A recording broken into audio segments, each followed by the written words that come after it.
학군지를 조심하라는 얘기입니다. 학군지라는 것은요, 학군이 좋은 동네예요. 여기가 중학교 학군이 좋다, 여기가 고등학교 학군이 좋다, 이런 확실히 학군이 좋은 동네가 있죠. 학군지 같은 경우는요, 우리가 임대를 맞출 때 특성이 있습니다. 어떤 특성이 있냐면, 안녕하세요. 채비티입니다. 오늘 저는 저희 소치님께서 주신 질문에 대해서 상담을 해드리는 시간을 가지려고 합니다. 최근에 제가 오프라인 특강을 다녀왔습니다.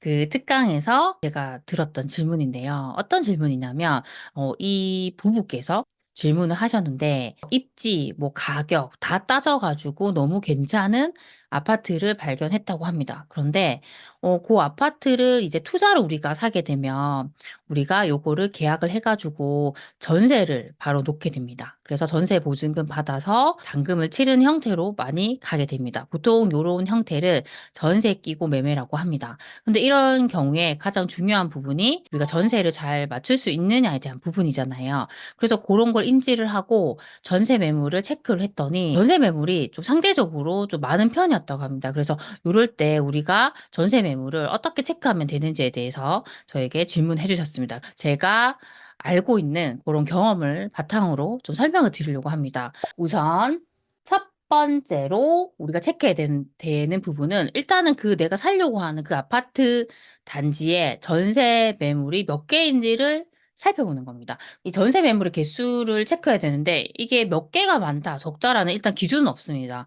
기준은 없지만 보통 그래도 한 5개 이상이면 좀 많은 편이라 할 수 있을 것 같아요. 근데 우리가 이걸 보면서 또 체크해야 되는 부분이 뭐냐면 전세 가격 중에서 제일 낮은 가격이 얼마인가입니다. 우리가 전세 끼고 매매를 할 때 가장 중요한 부분은 이 전세 가격을 정말 보수적으로 봐야 된다는 부분이에요. 나는 전세를 높게 맞추고 싶다 하더라도 전세가 안 맞춰지게 되면 이 전세 가격이 낮아질 수밖에 없습니다. 그래서 이 나와 있는 전세 매물끼리도 경쟁 관계이기 때문에 최악의 상황을 이제 가정을 해서 가장 보수적인 가격으로 보시는 게 맞습니다. 그런데 내가 살려고 하는 아파트 단지만 봐야 되는 게 아니고요. 그 주변에 있는 아파트 단지들의 매물 개수까지 체크를 하셔야 됩니다. 그래서 만약에 내가 살려고 하는 아파트가 이쪽에 있다고 하면 그 인근에 여러 아파트들이 있을 거예요. 그러면 그 아파트들의 전세 매물 개수가 몇 개인지 체크를 하는 거죠. 만약에 나는 33평을 산다 했을 때는 그 주변에 있는 33평대의 전세 매물을 체크를 합니다. 우리가 주변에 있는 아파트의 전세 매물을 같이 비교하고 체크한다 했잖아요. 그때 우리가 어떤 걸 또 봐야 하냐면 전세 가격을 비교해야 됩니다. 그래서 내가 살려고 하는 아파트가 이렇게 있고 그 주변에 여러 가지 아파트가 이렇게 있을 거잖아요. 그쵸? 그러면 이 상품성과 브랜드나 이런 게 조금 차이가 있을 거예요. 뭐 연식, 상품성, 브랜드 차이가 있을 겁니다. 그래서 그걸 감안해서 내가 지금 내놓는 전세 가격이 비싼가 저렴한가를 좀 체크해야 돼요. 예를 들어서 여기 있는 요 A 아파트라고 했을 때 A 아파트의 33평의 전세 가격이 3억이 나온 거예요. 근데 여기가 요 아파트랑 비교했을 때 거의 이제 같은 입지를 공유하고 있는 상태이고 브랜드도 더 좋고 대단지이고 뭔가 더 좋다고 했을 때는 나는 이 3억보다는 더 낮게 전세를 내놔야겠죠. 그렇죠? 그래서 이런 식으로 우리가 비교를 해 봤으면 좋겠습니다. 그리고 우리가 두 번째로 체크해야 되는 부분은 내가 살려고 하는 그 아파트 단지 인근에 부동산이 있죠. 부동산 사무소. 거기 연락을 해야 돼요. 그래서 뭐 전화를 하시든 아니면 직접 방문을 해서 현재 지금 나오고 있는 전세 매물의 가격이 얼마인지 몇 개인지를 정확하게 체크를 하는 게 중요합니다. 그리고 우리가 또 어떤 걸 파악해야 되냐면 요즘에 전세 매물 거래가 잘 되는지를 소장님께 여쭤봐야 돼요. 그렇게 여쭤보면 요즘에는 전세가 조금 안 나가고 있어요.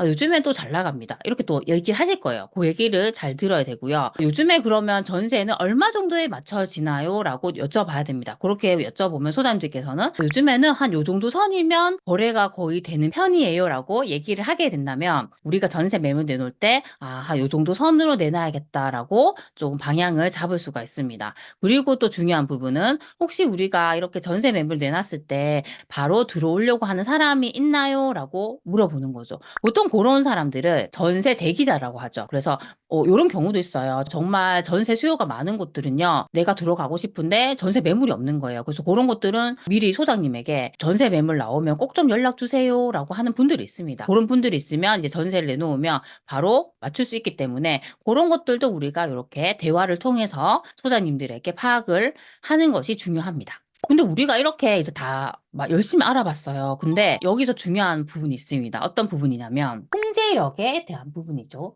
이 전세가 맞춰진다, 맞춰지지 않는다는 부분은 내가 결정할 수 있는 부분이 아니에요. 나는 정말 최선을 다해서 알아봤고, 정말 이 집이 올 인테리어가 되어 있고, 다른 곳들보다 경쟁력도 있고, 내가 조금 더 이 전세 가격도 더 낮춰서 내놓을 수 있고, 이런 걸 내가 노력했다 하더라도, 이게 맞춰지고 안 맞춰지고를 내가 결정할 수가 없습니다. 그래서 항상 우리가 이렇게 전세에 끼고 매매를 한다 했을 때는 내가 전세를 못 맞출 수도 있겠구나라는 걸 인지하셔야 돼요. 그래서 저는 정말 그런 경험이 있습니다.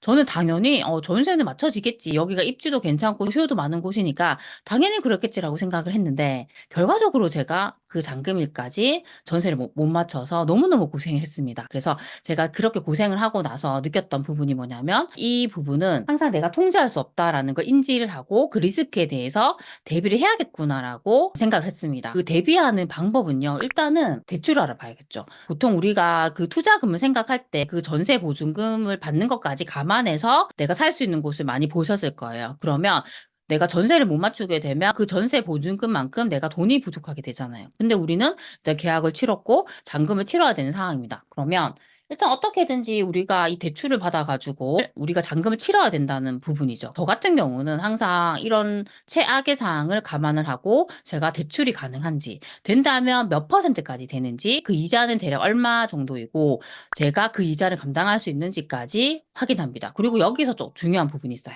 중도 상환 수수료. 중도 상환 수수료예요. 만약에 이런 케이스 같은 경우는요. 우리가 대출을 계속 쓸 게 아니라 잔금을 못 맞춘 것에 대비해서 만약에 대출을 받게 되잖아요. 그러면 다시 전세를 맞추게 되면 그 대출을 빨리 상환하게 돼요. 근데 보통 우리가 3년 내에 대출을 갚게 되면요. 중도 상환 수수료가 발생합니다. 이 중도 상환 수수료가 어떤 거냐면 은행 입장에서는 우리가 만약에 처음에 나는 10년을 쓰겠어요. 이 대출을 10년을 쓰겠어요라고 하면 우리가 10년 동안 은행에 대출 이자를 내게 되죠. 그 이자라는 게 은행의 입장에서는 수익이 되는 겁니다. 근데 갑자기 10년도 안 돼서, 뭐 1년도 안 돼서 우리가 그걸 갚아버린 거예요. 그러면 은행 입장에서는 손해잖아요. 그래서 그 손해에 대해서 좀 벌금 형식으로 부과하는 게 중도상환 수수료입니다. 근데 이 중도상환 수수료 요율 같은 경우에는 은행마다 다르고요. 대출 상품마다 다릅니다. 그래서 만약에 내가 이렇게 이런 잔금을 치르는 용도로 잠깐만 쓸 것이라고 하면요. 중도상환 수수료 요율이 낮은 것을 우리가 선택할 수도 있고요. 아니면 어떤 상품 같은 경우는 이런 중도 상환 수수료가 없는 것도 있습니다. 그래서 최대한 좀 다양하게 우리가 은행에 알아보고 이런 것들에 좀 대비를 하셨으면 좋겠습니다. 또 주의해야 될 점이 있습니다. 뭐냐면요. 이 대단지 입주장을 조심해야 된다는 부분입니다. 어떤 아파트가 있는데 이 주변에요. 새 아파트가 입주를 하게 되면요. 여기서 이제 입주장이 있겠죠. 입주장에는 여기서 이제 전세 매물이 계속 많이 나오게 되겠죠. 요 시기에 만약에 나도 전세를 맞춰야 된다고 하면 이 입주장과 맞물려 가지고 주변에 전세 매물이 많게 됩니다. 그러면 상대적으로 이 영향에 의해서 전세 가격이 낮아지게 됩니다. 그래서 이 부분을 인지해야 돼요. 그래서 우리가 그런 전세 끼고 매매를 한다 했을 때는 혹시나 내가 전세를 놓는 그 시점에 대단지 아파트에 입주가 있는지를 체크를 하셔야 됩니다. 예를 들면요. 대구 같은 경우에 공급 물량이 정말 많아요. 많은데 특히나 이렇게 공급 물량이 많은데 이 공급이 몰리는 지역들이 있습니다. 대구에 이제 중구 쪽에 대구역 자이라는 아파트가 있어요. 여기 기축 아파트거든요. 근데 요 주변에 지금 정말 많은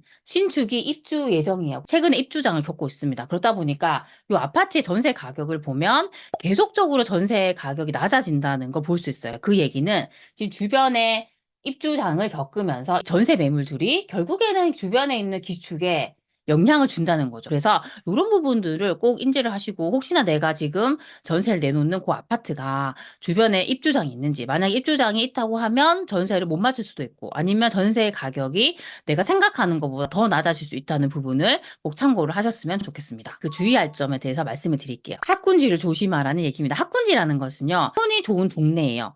여기가 중학교 학군이 좋다. 여기가 고등학교 학군이 좋다. 이런 확실히 학군이 좋은 동네가 있죠. 예를 들면 서울에서 뭐 대치동 대치동 아니면 목동, 뭐 대구에서 수성구, 범어사동 같은 곳들, 이런 곳들은 확실히 학군이 좋아요. 근데 학군지 같은 경우는요, 우리가 임대를 맞출 때 특성이 있습니다. 어떤 특성이 있냐면, 방학, 이게 여름방학이나 겨울방학. 특히 이제 겨울방학 같은 경우는요, 우리가 겨울방학 1월까지 하고, 졸업식 하고, 2월부터 봄방학 있잖아요. 봄방학 끝나고 바로 새학기가 시작되죠. 보통 요때, 겨울방학 있는 그때 이사를 많이 해요. 왜냐하면 이사를 하는 이유가, 여기가 학군지라고 했을 때는 내 아이를 좋은 학교에 보내고 싶다라는 그런 수요가 분명히 있습니다. 그런데 보통 학부모님들 같은 경우는 학기 중에 중간에 전학을 잘 안 시키고 싶어 해요. 왜냐하면 중간에 이제 전학을 가게 되면 아이가 적응하기 힘들잖아요. 그래서 웬만하면 새 학기가 시작이 되는 그때 이사를 가려고 합니다. 그래서 보통 겨울방학에 이사를 많이 하죠. 그래서 그때 이제 학군지 같은 경우는 임대 수요가 몰리게 되죠. 근데 또 중요한 부분은 뭐냐면요. 요 시기가 지나게 되면 너무 조용하다는 거예요. 제가 예전에 매수를 했던 곳이 학군지였는데요.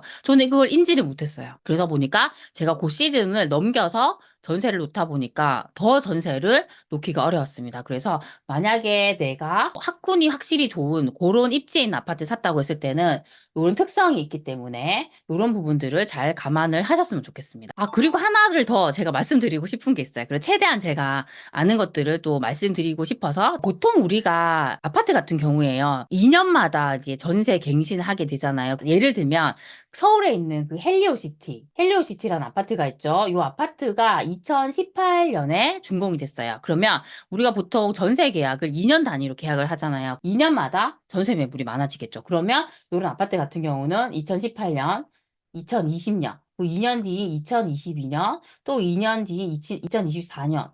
이런 2년 단위마다 전세 매물이 많아지겠죠. 특히나 이런 아파트는 단지 수가 엄청 많거든요. 그러면 충분히 그런 영향을 받을 수 있습니다. 그래서 이렇게 특히 대단지인 곳들은 우리가 2년마다 전세 계약을 하기 때문에 전세 매물에 영향을 줄 수 있다. 그래서 웬만하면 요 시기를 좀 피해서 전세를 맞추는 전략으로 가시면 좋을 것 같습니다. 그래서 오늘은 우리가 전세 끼고 매매할 때 전세를 맞추는 부분에 대해서 제가 말씀드렸습니다. 우선 좀 정리를 해드리면 첫 번째는 매수를 하는 그 아파트의 전세 매물 개수는 당연히 체크를 해야 되고요. 그 주변에 있는 아파트의 전세 매물의 개수도 꼭 체크를 해야 된다는 부분이었습니다. 그리고 두 번째는 제가 살려고 하는 그 아파트 인근에 있는 부동산에 연락을 해서 전세에 대해서 확실히 확인을 해야 된다는 부분이었습니다. 그리고 제가 주의점에 대해서도 여러 가지 짚어드렸어요. 우선 첫 번째는 대단지 새로운 아파트가 입주를 할 때는 그 물량이 기축 아파트에도 충분히 영향을 주면서 전세 가격을 내릴 수 있다는 부분이었습니다. 그리고 우리가 전세를 맞출 때 항상